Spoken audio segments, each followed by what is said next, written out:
সম্প্রতি দাদাগিরির মঞ্চে এসেছিলেন বিরিয়ানির জগতের বিখ্যাত নাম দাদা বৌদি বিরিয়ানির দুই কর্ণধার।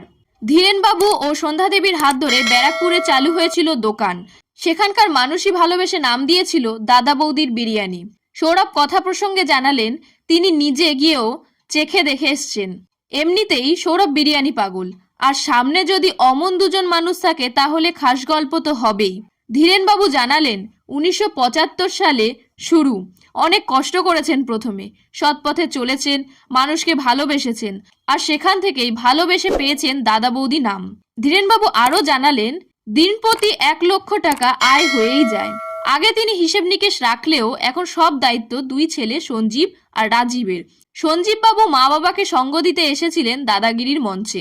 তার মুখ থেকেই সৌরভ জেনে নিলেন বিরিয়ানির এই ব্যবসার হাল হাকিকত। সঞ্জীব বাবু জানালেন প্রতিদিন একটা কাউন্টার থেকে 4 থেকে 5 হাজার প্লেট বিরিয়ানি বিক্রি হয়। বছরে আয় হয় 100 কোটি মতো। রোজ 800 থেকে 1000 কিলো মাংস লাগে কিনতে। 40 বছর ধরে করে আসছেন বিরিয়ানি বানানোর কাজ। দাদা বৌদির বিরিয়ানি চেখেও দেখলেন সৌরভ।